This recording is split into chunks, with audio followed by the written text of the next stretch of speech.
ಹಾಡು ಅನ್ನೋದು ಎಲ್ಲರ ಜೀವನದಲ್ಲಿ ಎಷ್ಟು ಪ್ರಮುಖ ಪಾತ್ರ ವಹಿಸಿದೆ ಎಂದರೆ, ದಿನವಿಡೀ ಕೆಲಸ ಮಾಡಿ ಆಯಾಸವಾಗಿರುವ ನಮಗೆ ಎಲ್ಲೋ ಒಂದು ಕಡೆ ಒಂದು ಹಾಡು ನಮ್ಮ ಕಿವಿಗೆ ಬಿತ್ತು ಎಂದರೆ ಮನಸ್ಸು ಎಷ್ಟು ಉಲ್ಲಾಸವಾಗುತ್ತದೆ. ಸಂತೋಷದಿಂದ ನಾವು ಆ ಹಾಡನ್ನು ಆಲಿಸುತ್ತಾ ಎಲ್ಲ ನೋವನ್ನು ಒಂದು ಕ್ಷಣ ಮರೆತು ಬಿಡುತ್ತೇವೆ. ಹಾಡಿಗೆ ಎಂತಹ ಮಹತ್ವ ಇದೆ ಎಂದರೆ, ಎಷ್ಟೋ ಜನರ ಜೀವನದ ಶೈಲಿಯನ್ನೇ ಬದಲಾಯಿಸಿಕೊಳ್ಳುವ ಶಕ್ತಿ ಅಡಗಿದೆ. ಸದಾಭಿರುಚಿಯ ಹಾಡು ಕೇಳುವುದರಿಂದ ಆರೋಗ್ಯ ಮತ್ತು ಮನಸ್ಸಿನ ಮೇಲೆ ಒಳ್ಳೆಯ ಪರಿಣಾಮ ಬೀರುತ್ತದೆ. ಪ್ರಿಯ ವೀಕ್ಷಕರೇ, ಹಾಡಿನ ಮಹತ್ವದ ಬಗ್ಗೆ ಈ ಸಂಚಿಕೆಯನ್ನು ಪ್ರಾರಂಭಿಸೋಣ. ಹಾಡು ಕೇಳುವುದು ಎಷ್ಟು ಮುಖ್ಯನೋ ಅಷ್ಟೇ ಮುಖ್ಯ ಅದನ್ನು ಅರ್ಥ ಮಾಡಿಕೊಳ್ಳುವುದು.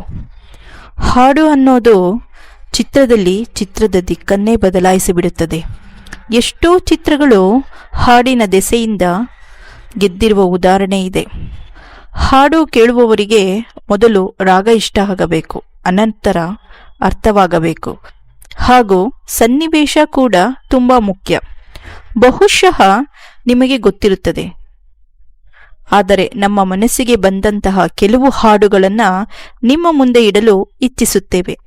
ಇಂತಹ ಹಾಡುಗಳನ್ನು ಕೇಳುವುದರಿಂದ ಮನಸ್ಸಿಗೆ ಉಲ್ಲಾಸ, ಸಂತೋಷ ಉಂಟಾಗುತ್ತದೆ. ಇಲ್ಲಿದೆ ಕೆಲವು ಹಾಡುಗಳ ವಿವರಗಳು. ಮಾಮರವೆಲ್ಲೋ ಕೋಗಿಲೆಯೆಲ್ಲೋ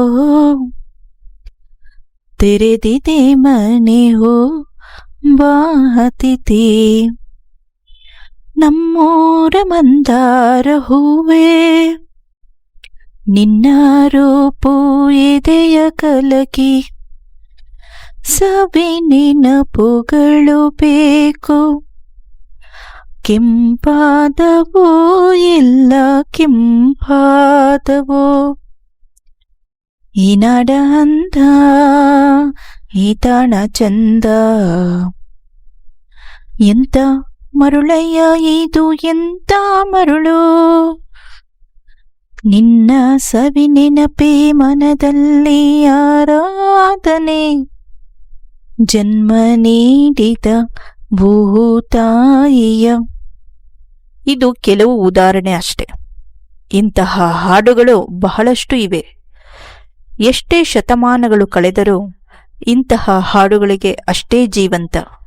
ಈಗಿನ ಪೀಳಿಗೆಗಳು 40 ವರ್ಷ ದಾಟಿದ ನಂತರ ಅದೇ ಹಳೆಯ ಹಾಡುಗಳನ್ನು ಕೇಳಲು ಪ್ರಾರಂಭಿಸುತ್ತಾರೆ. ಇಂತಹ ಹಾಡುಗಳಿಗೆ ಸಾಹಿತ್ಯ ಬರೆದಂತಹ ಸಾಹಿತಿಗಳು, ಇದಕ್ಕೆ ತಕ್ಕಂತೆ ರಾಗ ಸಂಯೋಜನೆ ಮಾಡಿದ ಸಂಗೀತ ನಿರ್ದೇಶಕರು, ಎಲ್ಲಕ್ಕಿಂತ ಮಿಗಿಲಾಗಿ ಹಾಡಿದ ಗಾಯಕರನ್ನು ಎಂದಿಗೂ ಮರೆಯಲಾಗುವಂತಿಲ್ಲ. ಮುಂದಿನ ಸಂಚಿಕೆಯಲ್ಲಿ ಮತ್ತೊಬ್ಬ ಸಾಧಕರ ಹಾಗೂ ಚಿತ್ರದ ಮಾಹಿತಿಯೊಂದಿಗೆ ಮತ್ತೆ ಸಿಗೋಣ. ಈ ಹಾಡಿನ ಮಹತ್ವದ ಸಂಚಿಕೆ ನಿಮಗೆ ಇಷ್ಟವಾದಲ್ಲಿ